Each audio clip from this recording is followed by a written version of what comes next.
The Things You Can See Only When You Slow Down by Haemin Sunim. Chapter 1. Rest. Why am I so busy?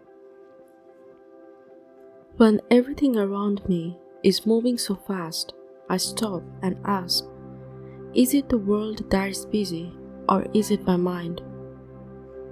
We usually think of mind and world existing independently of each other. If someone asks where our mind is, most of us would point to each our head or our heart, but not to a tree or the sky. We perceive a clear boundary between what goes on inside our minds and what happens in the outside world. Compared to the vast world outside, the mind nestled inside the body can feel small, vulnerable, and sometimes powerless. According to the Buddha's teaching, however, the boundary between the mind and the world is actually thin, porous, and ultimately illusory. It's not that the world is objectively joyful or sad and produces a corresponding feeling in us. Rather, feelings originate with the mind projecting its subjective experience onto the world. The world isn't inherently joyful or sad, it just is. Perhaps we can better understand this through a conversation I had with a dear friend of mine, a responsible and meticulous Buddhist nun. She recently oversaw the construction of a meditation hall in her temple.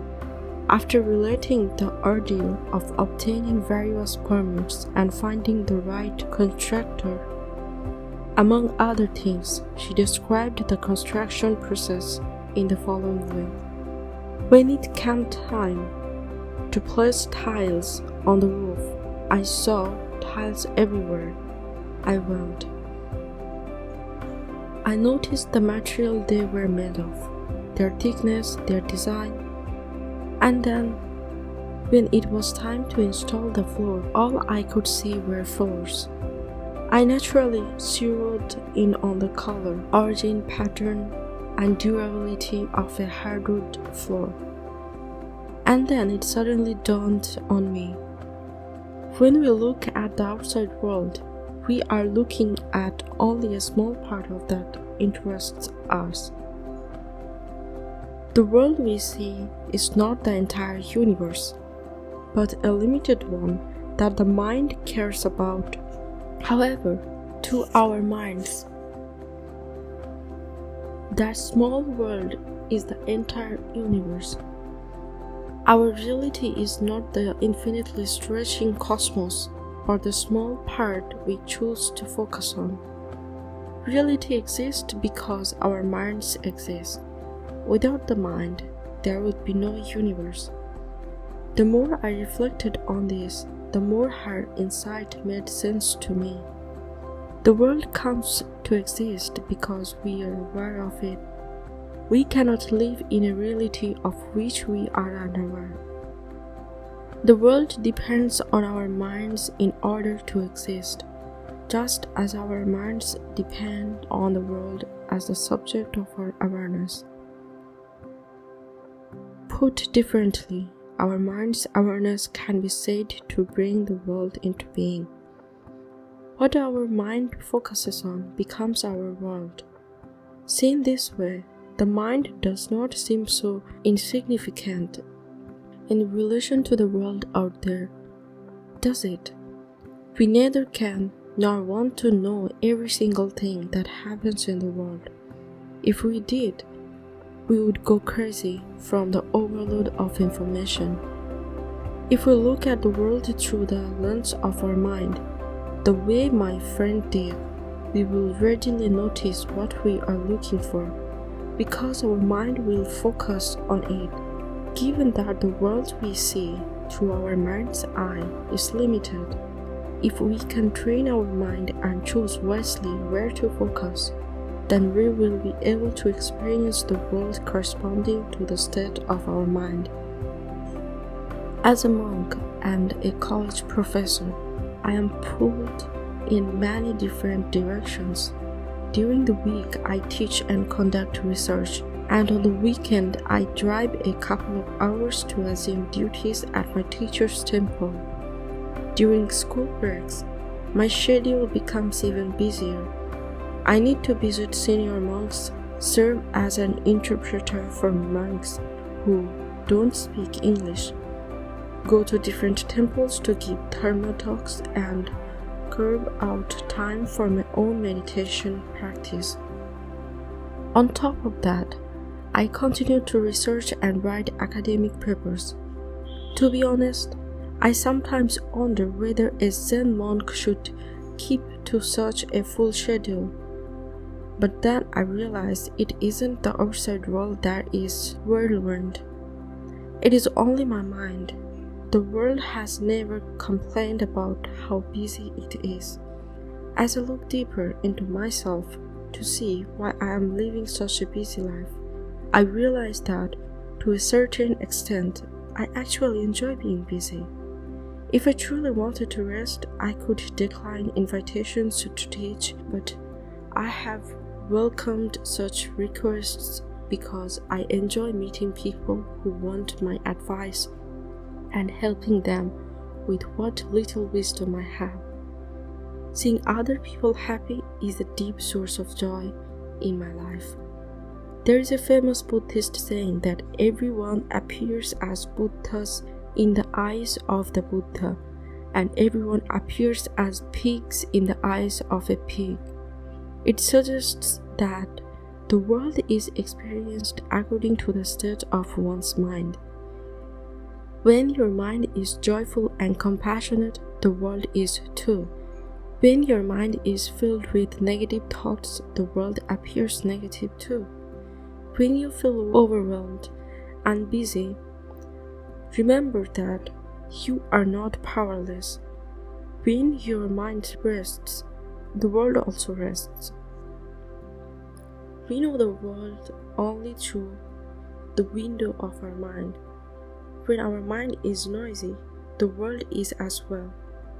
And when our mind is peaceful, the world is too. Knowing our mind is just as important as trying to change the world. I squeeze myself into the subway car. People are crowded all around me. I can either get annoyed or think it's fun that I don't have to grab a handrail. People react differently to the same situation. If we look at it more closely, we see it's not the situation that is troubling us, but our perspective on it. Tsunamis are frightening, not just because of the water, but also because of the objects hurled at us by the water. Tornadoes are terrifying, not just because of the wind, but also because of the objects uprooted and thrown by the wind. We feel unhappy, not just because something bad has happened, but also because of the swirling thoughts about what happened. When you have an unpleasant feeling, don't grab hold of it and turn it over and over. Instead, leave it alone so it can flow. The wave of motion will naturally reset on its own, as long as you don't feed it by dwelling on it. To get food unstuck from a frying pan, just pour water on the pan and wait. After a while, the food loosens on its own. Don't struggle to heal your wounds. Just pour time into your heart and wait. When your wounds are ready, they will heal on their own. If we know how to be content, we can relax our endless striving and welcome serenity. If we know how to be content, we can enjoy the time we have with the person next to us. If we know how to be content, we can make peace with our past and let go of our baggage.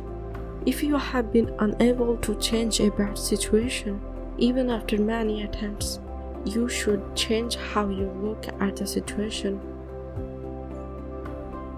Nothing is intrinsically good or bad. Good or bad is always relative. Compare your situation with someone's that is worse. Now yours does not seem so bad after all. When you are stressed out, be aware of your stress.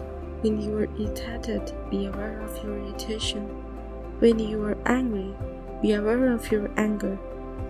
As soon as you become aware of these feelings, you are no longer lost in them.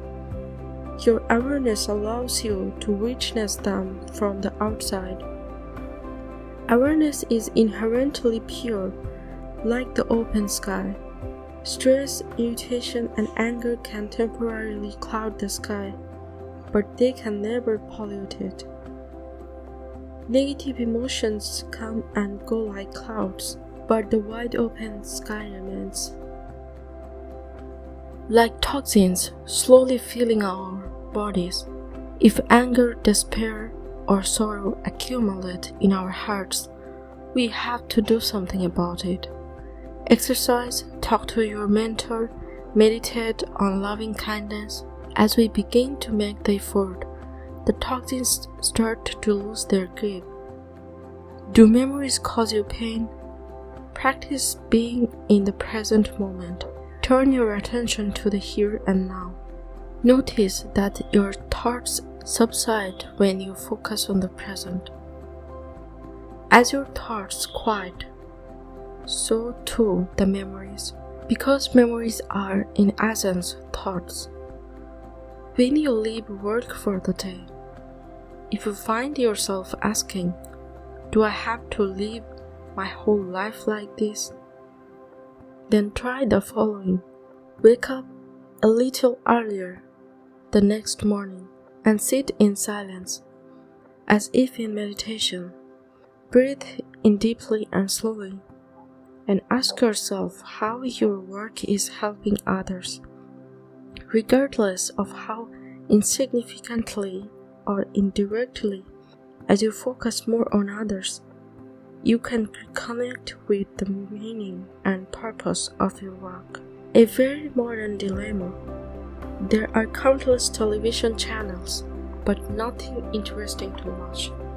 Too many choices make people unhappy. Are you feeling confused or conflicted? Allow yourself a good night's sleep. When you wake up the next day, the problem will seem lighter.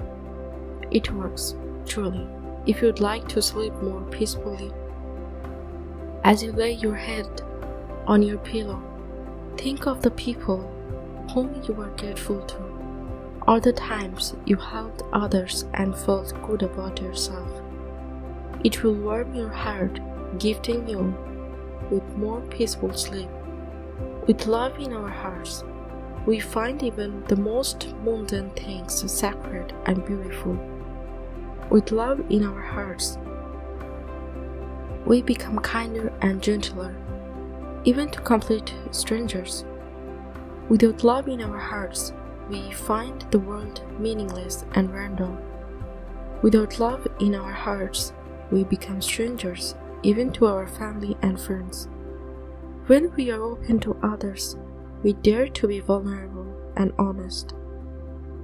When we have goodwill toward others, we intend to be happy and connected. Close your eyes, take a deep breath, and say, "May my friends and acquaintances be loved and protected." With those words, you too will feel loved and protected. When we are comfortable with ourselves and have accepted ourselves wholly, others will find us approachable and will like us for who we are. I wish you could see my true nature beyond my body and labels. There is river of tenderness and vulnerability. Beyond stereotypes and assumptions, there is a valley of openness and authenticity. Beyond memory and ego, there is an ocean of awareness and compassion. A wise do not fight the world. In the most relaxed and playful manner, they simply embody the truth that they are one with it. When life disappoints, rest a moment. When trust is shattered, when hopes are dashed, When a loved one leaves you, before doing anything, just pause your life and rest a moment. If you can, surround yourself with close friends and share food and drink while slowly letting out the bottled up stories of betrayal, disappointment, and hurt. Head to a movie theater, alone or with your best friend.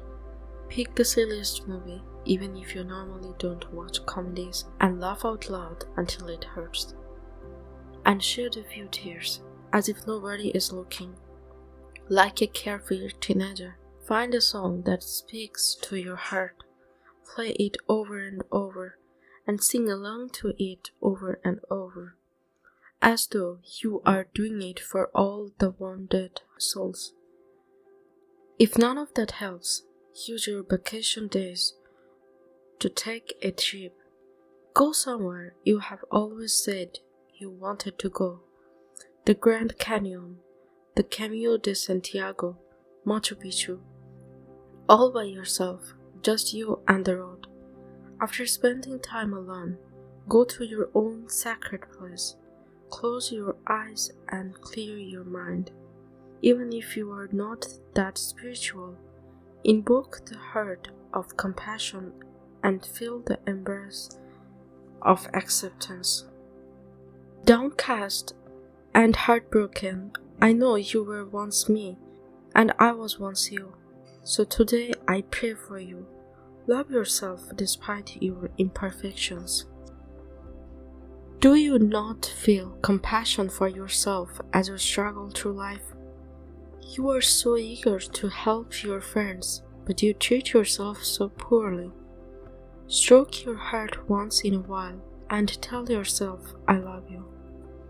On a piece of paper, write down everything that stresses you out. List everything you ought to do, including minor things, watering plants, replying to emails. The stresses are now contained on a piece of paper, away from your mind. So relax tonight. Tell yourself you will go through the list tomorrow. Item by item, starting with the easiest. When you open your eyes the next morning, your mind and body will be ready. I can guarantee that. Don't give up in the face of criticism. Learn to brush aside what people who don't know you have to say. Having critics means what you're doing is getting people's attention. Have courage and continue down the path you are on. Life teaches us through our mistakes. When you make a mistake, simply ask yourself what you were meant to learn from it. When we accept such lessons with humility and gratitude, we grow that much more. To be happy, it's not necessary to expend great effort so we get somewhere else. Instead, relax into the present moment while finding humor in your life. With humor, life becomes light and leisurely. And laughter always brings people to experience openness and joy. Humor opens closed hearts. Humor can free us from the grip of our thoughts. When we smile, we feel we can accept things we previously couldn't. We feel we can forgive those who have wronged us. Humor is an essential part of life. When we are joyful, our heart opens up to new things. When we are in a bad mood, we can't be open to new things, no matter how wonderful they are. Without joy in our heart, our progress in life is slow and uninteresting. Those who work in a playful, relaxed manner tend to work efficiently and creatively. Those who work non-stop, driven only by stress, work without joy. To keep doing your work for a long time, do not treat it as just work. View it as a source of enjoyment and growth. The road to happiness lies not just in finding a good job, but also in learning to enjoy what you were asked to do. Do you feel unsettled or depressed? Then look at a child's sleeping face for 1 minute. You will soon feel rippled of peace. A family takes a walk amid fallen autumn leaves. Dad lifts up his 5-year-old son, and the boy showers him with kisses. Most watches with a smile on her face. If we take time to look around, we see ourselves surrounded by lovely moments. Would you like to make your child happy? Then get off work a little early today. Wait for your child in front of school. Horse around together on the playground. Let your child choose whether to go for dinner, and shower your child with your loving attention. On your way home, pick up ice cream for the family. Your child will remember this day forever. Before your children are all grown, travel as frequently as you can as a family. Although we see family every day, we don't really get to be with one another. A change in environment can do wonders and can bring families closer. A good family trip can prevent divorce. What makes music beautiful is the distance between one note and another. What makes speech eloquent is the appropriate pause between words. From time to time, we should take a breath and notice the silence between sounds. When you have to make an important decision, don't lose sleep over it. Just take the special medicine called time and wait. Your subconscious will search for the answer. 2 days later or 3, the answer will dawn on you as you are waking up, taking a shower, or talking to a friend. Put faith in your subconscious mind and give yourself time. If somebody goes wrong, we often turn inward and blame ourselves. But is it really our fault? For example, if I were James Taylor and someone were looking for Pavarotti, then naturally I wouldn't be chosen. But this doesn't mean I lack musical talent. It means only that I am not the right match. So be more confident and please stop beating yourself up. Even if you are having just a bowl of cereal for dinner, eat it with the loving attitude of nourishing yourself. Isn't it tiring to constantly have to care for your body? Pat yourself on the back for the hard work you are doing. Then go to bed 1 hour earlier as a gift to your body. Do you have something on your mind? Then take a walk in the sun. Under the warmth of the sun, your brain will release serotonin, which calms the mind. If you let your mind linger on the question without trying too hard to find the solution, an answer will emerge on its own. If you keep hoping to be comforted by others, you can feel weighed down by that need. If you have a constant need to be heard, nobody can meet that need to your complete satisfaction. Rather than always seeking comfort from others, offer your comfort and listen to others. In the process of helping, you will be healed. Instead of a lottery ticket, buy some flowers for yourself and your family. If you buy flowers and place them in the living room, you will feel like a winner every time and find abundant beauty whenever you pass by the living room. Has something disappointed you? Has something made you sad? Is the school of life trying to teach you an important lesson? When you feel ready, take the time to understand the lesson. The world will keep turning, even without you. Let go of the idea that your way is the only way, that you are the only one who can make it happen. The more grateful we feel, the happier we become. This is because gratitude helps us realize we are all connected. Nobody feels like an island when feeling grateful. Gratitude awakens us to the truth of our interdependent nature.